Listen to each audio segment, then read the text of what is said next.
The mining station floated in the cold blackness of space, far from the busy trade routes. It was the kind of place where news traveled slowly, and trouble usually passed by without stopping. Inside its main hall, a group of traders, miners, and travelers sat in the dim light. The air smelled faintly of oil and metal. People spoke in low voices, enjoying their drinks. At a small corner table, Jack, a human trader with a worn leather jacket, sipped from a steaming cup. It just sold a shipment of supplies and was planning his next move. It was supposed to be a quiet evening, till the sound of heavy boots broke the calm. Thud, thud, thud. Every step echoed off the metal walls. Conversations stopped. Heads turned. Through the main door, a squad of Galactic Federation soldiers entered in perfect formation. Their armor was black and silver, glowing faintly under the lights. Their visors hid their faces, but their presence alone made the air feel colder. Behind them came a tall officer, his long coat swaying with each step. His voice rang out sharply. "By order of the Galactic Federation, you're under arrest." The room froze. People glanced at each other in confusion. Who was he talking to? Then Jack noticed the officer wasn't looking at him more than anyone else, except the alien girl sitting across the table from him. She had been there for barely 2 days. A quiet traveler who had asked to share the table because all other seats were full. She had soft silver eyes, a pale blue glow to her skin, and long dark hair tied neatly behind her head. She never said much, only offered polite smiles when spoken to. Now her expression had completely changed. Her hands trembled on the table. Her silver eyes widened, darting between the soldiers and the exit. She looked like a cornered animal. Jack could feel the fear radiating from her. Her lips moved slightly, barely forming the words, "Please, don't let them take me." The soldiers stepped closer, their boots striking the floor in unison. The officer pulled out a small device from his belt. It projected her face in red light, with the word "Wanted" flashing underneath. Murmurs rippled through the room. "What did she do?" someone whispered. "Looks dangerous," another muttered. The girl shook her head frantically. "I didn't do anything," she pleaded, her voice soft but desperate. The officer didn't even blink. "Lyra of House Vera, you are charged with treason against the Galactic Federation. Stand up." Now, Jack felt his brow furrow. Treason against the Federation? It didn't make sense. She didn't look like a criminal. She looked terrified. 2 soldiers moved in to grab her arms. Metallic clink of their cuffs sounded too loud in the tense silence. Lyra's breathing quickened, her back pressing against the wall. Jack's instincts screamed at him to stay out of it. This wasn't his fight. Interfering with the Federation could mean prison or worse.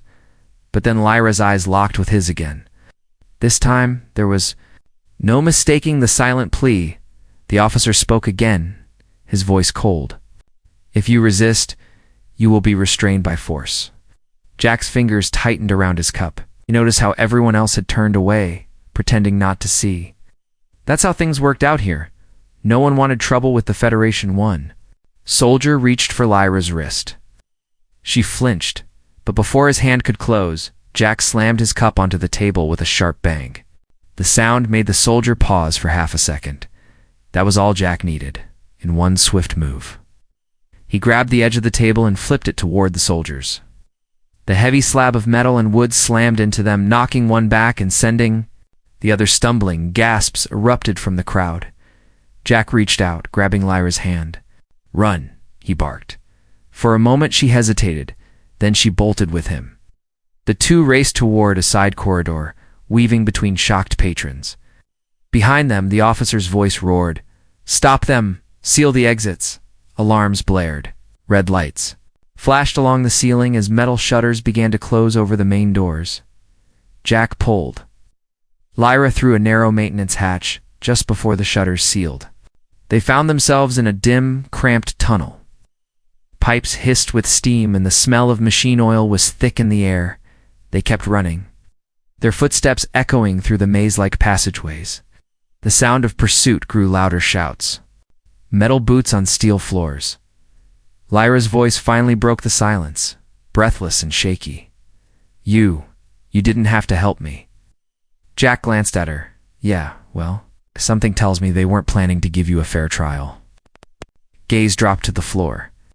They won't stop until they have me. Why? Jack demanded. What did you do?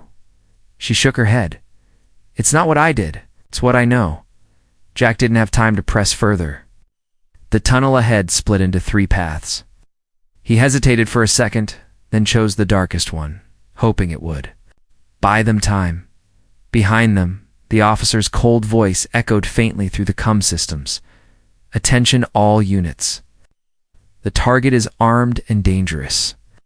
The human is aiding her escape. Bring them in, alive if possible. Jack cursed under his breath. Great, now I'm on their list too. Alada gave him a faint, trembling smile. You already were. The moment you looked at me.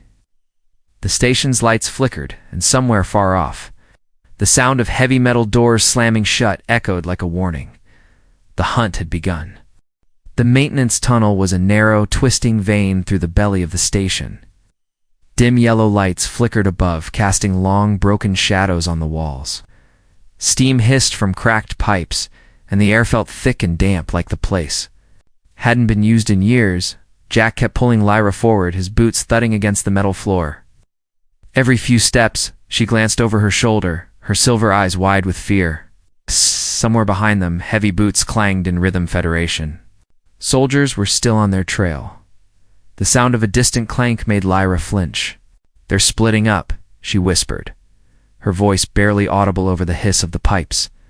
They'll block every path. Jack's jaw tightened. He knew she was right. These tunnels were a maze, and the soldiers had the stations. Map in their heads. If they got cornered here, there would be nowhere to run. A burst of static crackled from a hidden wall speaker. The cold voice of the Federation officer echoed through the corridor's target moving east sector. Close in and capture alive. Human accomplice. Permission to use non-lethal force. Lyra's pace quickened, her breath ragged. Non-lethal force in Federation terms usually meant pain enough to make you wish you were dead. Jack spotted a side hatch up ahead, its frame half hidden behind a curtain of hanging cables. He yanked it open, revealing a steep set of stairs leading down into darkness. Move, he ordered. The two descended quickly, their footsteps echoing in the tight space. At the bottom, they emerged into a forgotten storage level. I'll guide us. In the air like slow-moving snowflakes, and rows of rusted cargo containers lined the walls. The air was stale and cold, with only the faint hum of the station's life support in the distance. They ducked behind a crate, both trying to catch their breath. Lyra pressed her back to the metal, her chest rising and falling rapidly. Talk, Jack demanded, his voice low but firm. If I'm going to risk my neck for you, I need to know what's going on.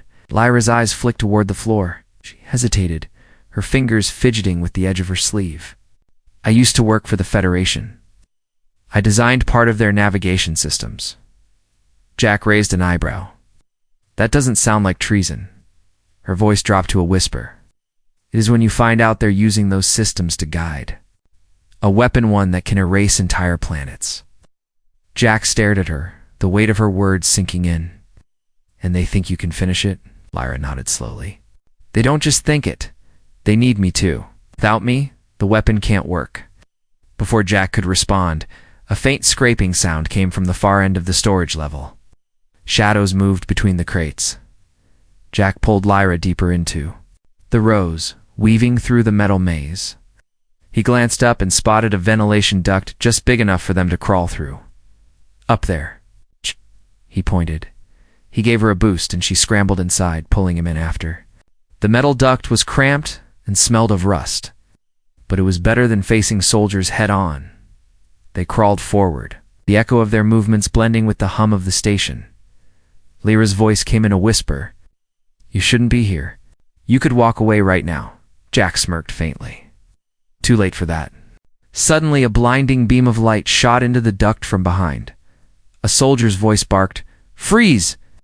Jack didn't think he kicked at the duct wall, breaking loose a side panel.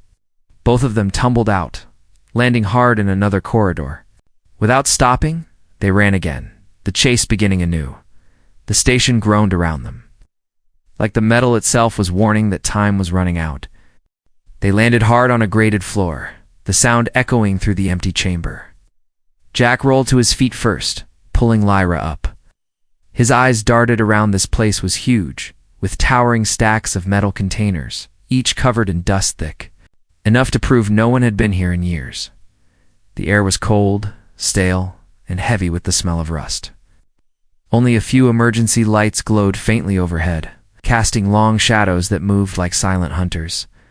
"This level's abandoned," Jack muttered. "Good place to disappear." They wove between the crates, their footsteps muffled by the thick layer of dust. Somewhere above, the faint hum of the station's main systems vibrated through the floor. But down here, felt like they had stepped out of time. Lyra finally stopped behind a massive crate and leaned against it, her breathing slow but unsteady. Jack could tell she was holding something back, not just fear, but a heavy weight she hadn't spoken of yet. He crouched in front of her, enough running for a minute. "Tell me what this is really about."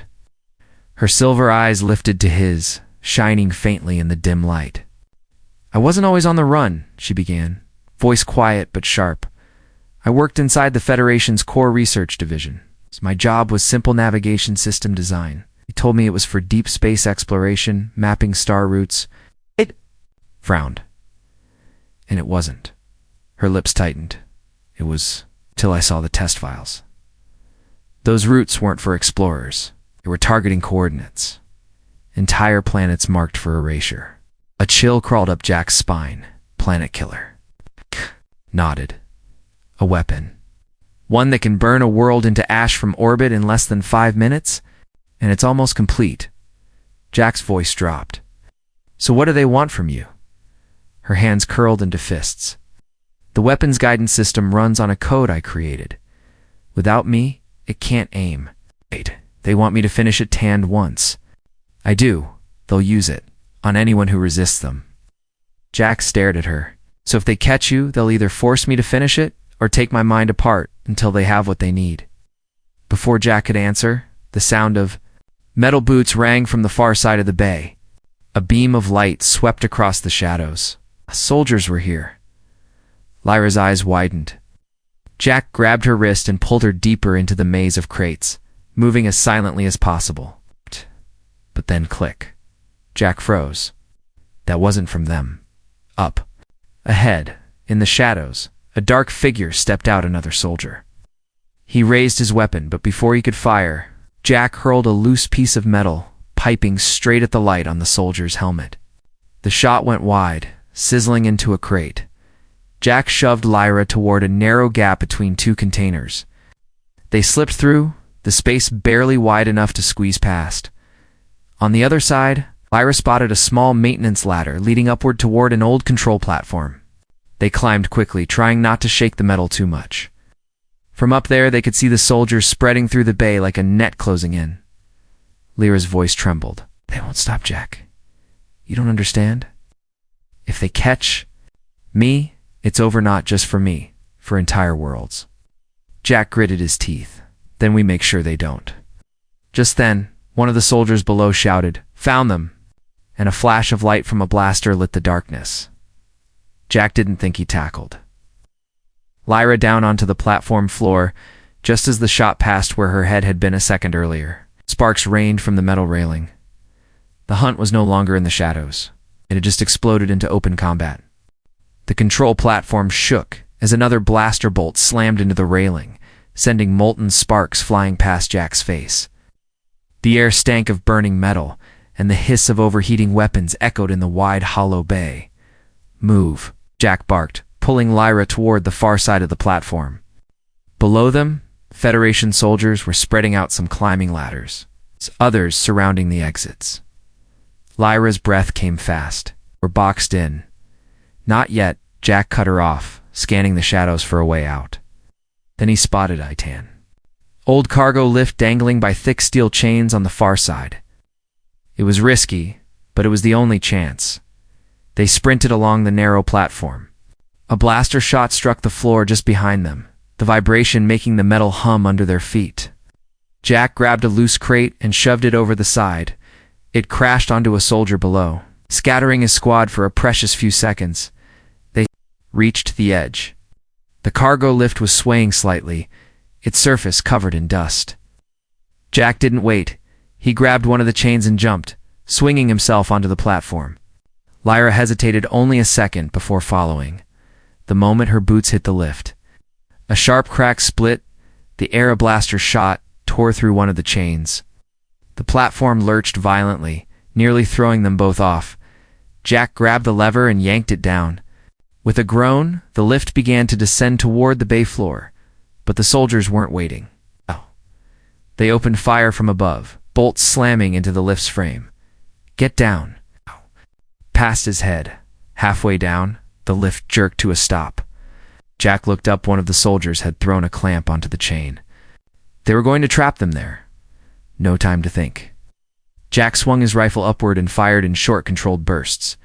The clamp shattered, and the lift dropped the remaining distance. Slamming hard onto the ground, they rolled off, hitting the dusty floor, and ran into the maze of crates again. The soldiers were close, now too close. Lyra grabbed Jack's arm and pointed toward a high ventilation shaft on the far wall. "That leads toward the outer ring. Then we take it." Dashed for the shaft, but a soldier appeared from around the corner, blocking the path. His weapon was already aimed. Jack didn't bother raising his rifle. He tackled the soldier full force, slamming him into a crate so hard the man dropped his weapon. Jack followed with a hard punch, sending the soldier crumpling to the floor. Lyra scrambled into the shaft first, her slender frame disappearing into the shadows. Jack followed, but as he pulled himself in, a blaster shot grazed his shoulder. He grunted in pain but kept moving, the smell of scorched fabric in the air. The ventilation tunnel was narrow, forcing them to crawl. Behind them, the sound of boots. On metal told them the soldiers were in pursuit again. "They won't give up," Lyra whispered. Jack's voice was grim. "Then we get off this station before they close every exit." Up ahead, a faint circle of light appeared, the shaft's end. But the moment they reached it, Lyra froze. A heavy blast door had dropped into place, sealing their escape. Jack cursed. Under his breath, "They're locking us in." And then, through the walls, came the officer's cold voice again. "Run all you want. There's nowhere left to go." The heavy blast door loomed in front of them, its surface cold and unyielding. Jack pressed his palm against its solid durasteel, the kind you couldn't melt without a ship's cannon. "They've sealed everything." "All right," whispered her voice almost breaking. Jack's mind worked fast. The outer ring was sealed. There was only one way out, the emergency docking bay. And the only person who could unlock that was sitting in the heart of the station, the command deck. "That's suicide," Lyra said when he told her. "The command deck is crawling with soldiers. It's where their captain is." Jack gave a grim smile. "Then we're going to knock on his door." They crawled back through the ventilation shafts, moving upward this time, toward the central spine of the station. The air grew warmer, humming with the power of the station's core systems. Every now and then, the vibration of footsteps on metal made them freeze. Finally, they reached a grate that looked down into the corridor leading to the command deck. 2 Federation guards in full armor stood in front of massive double doors. Scanning the hallway with their rifles ready, Jack pulled out a small metal sphere from his Jaquita flash grenade. "Close your eyes when I throw it," he warned. Lyra's eyes widened. "Where did you even get that?" "Long story," Jack muttered, yanking the pin and tossing it down. The grenade clattered to the floor between the guards. Both looked down, then boom. A burst of blinding white light filled the corridor, echoing like thunder. The guards staggered, their visors flickering. Jack and Lyra dropped from the vent. Jack tackled one guard, slamming him into the wall and knocking his rifle away. Lyra, surprisingly fast, tripped the other, sending him sprawling. They shoved the heavy doors open and slipped inside. The command deck was a wide, circular chamber with glowing holodisplays and rows of consoles. In the center stood the captain, a tall figure in a black coat, his expression calm but cold, as if he had been expecting them. "You made it farther than I thought," he said, voice deep and steady. "But this is where it ends." Lyra didn't wait. She ran to the nearest console, her fingers flying across the keys. "Keep him busy," she shouted. Jack raised the captured rifle, aiming it at the captain. "Step away from her." "That." The captain smirked. "Do you even know who she is? Human? You know what she's capable of?" Jack's finger tightened on the trigger. "I know enough." The captain's eyes flicked to a side panel, and before Jack could react, a hidden turret slid down from the ceiling, its barrels glowing. "Lyra," Jack barked.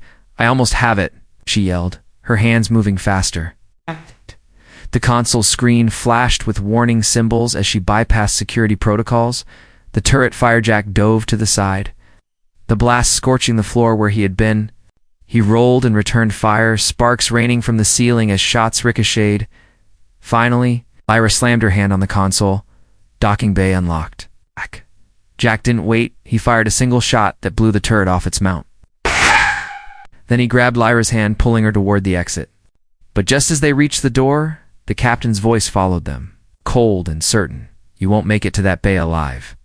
The small cargo ship tore away from the station, its engine screaming against the pull of the docking clamps before finally breaking free. Through the cockpit window, the station shrank into the distance, its cold metal surface glinting under the starlight. Jack slumped into the pilot's seat, his pulse still racing from the fight. Lyra sat beside him, silent, her gaze fixed on the endless black of space. For the first time since they met, she didn't look frightened. She looked conflicted. Jack broke the silence. "We made it. In a few hours, we'll be beyond Federation territory." But Lyra didn't smile. Instead, she entered a set of coordinates into the ship's navigation console. Jack glanced at the display and froze. "That's a Federation outpost," he said slowly. "Why are we going back toward them?" Lyra's voice was soft, almost ashamed. "'Cause someone is still there." Jack's grip tightened on the flight controls. "Who?" She hesitated before answering. "My brother. He's the only other person who knows how to destroy the weapon. Without him, I'm useless." Jack stared at her, the weight of her words sinking in. "You mean you dragged me through hell just so we could go back?" Lyra's silver eyes met his. "If we run now, the Federation wins. They'll find another way to finish it, and billions will die. But if we get him, we can end it forever." Jack shook his head. "You should have told me from the start." Her voice broke slightly. "If I had, would you have helped me?" Jack didn't answer. The silence between them was heavier than the gravity pressing them into their seats. Suddenly, the ship's sensors beeped sharply. A formation of small dots appeared on the radar Federation interceptors. "Closing in fast? They've found us," Jack muttered, flipping switches and diverting more power to the engines. Lyra placed a hand on his arm.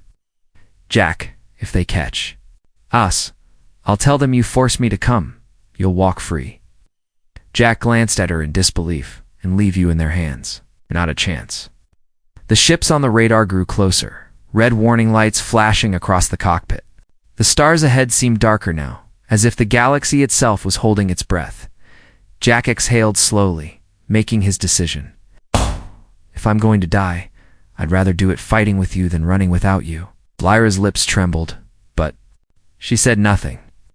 She only turned to face the stars again as Jack angled the ship toward the outpost, straight into the danger they had just escaped. The Federation outpost loomed ahead like a dark crown floating in space, its defense turrets tracking them the moment they entered range. The ship's warning alarm screamed, but Jack didn't flinch. His hands gripped the controls tighter, the muscles in his jaw locking. Inside the cockpit, the tension was thick enough to feel in the air. Lyra sat beside him, staring straight ahead, her voice barely above a whisper. "Once we're inside, there's no way back out without a fight." Jack's reply was steady. "Then we make that fight count." The outpost hailed them, a cold voice flooding the speakers. "Unidentified vessel, cut your engines, and prepare to be boarded. Failure to comply will result in destruction." Jack leaned toward the mic. "You'll have to catch me first." He pushed the throttle forward. The ship roared, darting between the first bursts of turret fire. Laser bolts streaked past the cockpit, lighting the darkness in deadly flashes. Jack's reflexes were razor-sharp, weaving through the barrage like a predator dodging spears. They dove into the docking bay at full speed, the landing gear barely touching the deck before Jack killed the engines. The moment the ramp lowered, soldiers stormed forward. Jack and Lyra charged out, weapons ready. The air inside the outpost was thick with the smell of fuel and heated metal. Blaster fire erupted instantly, forcing them into cover behind a supply. "Crate, where's your brother?" Jack shouted over the noise. Lyra pointed toward a secured lab door on the far side of the bay. "In their butt, it's locked with a triple-code security system." Jack gave her cover, firing at advancing soldiers while she ran to the panel. Her fingers flew across the keypad, sweat beading on her forehead. The captain from the station stepped into view, his coat swaying as he approached. His voice cut through the chaos. "You can still walk away, human. Hand her over, and I'll let you live." Jack didn't even glance at him. Not interested. The captain raised his hand. The soldiers took aim. Before they could fire the lab, door hissed open and a tall alien man stepped out, his silver eyes almost identical to Lyra's. "Rin." Lyra cried, running to him. But Rin's expression was grim. "The weapon is already online. We have minutes before it fires on its first target." Jack's stomach dropped. "Where is it?" Rin pointed upward. "In orbit, above a rebel world. We reach the control core, we can overload it." They ran together through the outpost corridors, alarms blaring and soldiers giving chase. Jack's lungs burned, his legs aching, but he didn't stop. They burst into the control room, where a massive hologram of the weapon hovered, Rin and dead. Lyra rushed to the consoles, working side by side, their voices urgent. Jack stood guard, fending off soldiers that tried to enter. The air was thick with smoke, the floor shaking from distant explosions. Finally, Rin shouted, "We're ready. But someone has to stay and manually keep the override active until it detonates." Jack's eyes met Lyra's. She knew what that meant. "You can't," she whispered. Jack smiled faintly. "I can, and I will." She stepped forward, tears. "Welling, Jack, if you do this, you and your brother live. Billions live. That's enough for me." Before she could argue, Jack shoved them both toward the escape shuttle docked nearby. He sealed the door from the inside and turned back to the console. The captain's voice echoed from the doorway. "Fool, you'll die for nothing." Hands flew over the controls, the system's alarms screaming. Maybe, but not today. The last thing he saw was the weapons core exploding in the hologram. Above him then, a blinding flash consumed everything. Far away in the safety of the shuttle, Lyra clutched her brother's hand, her tears falling silently in the distance. The weapon shattered into a cloud of burning debris, and though Jack was gone, his choice would be remembered across the galaxy, the human who refused to walk away.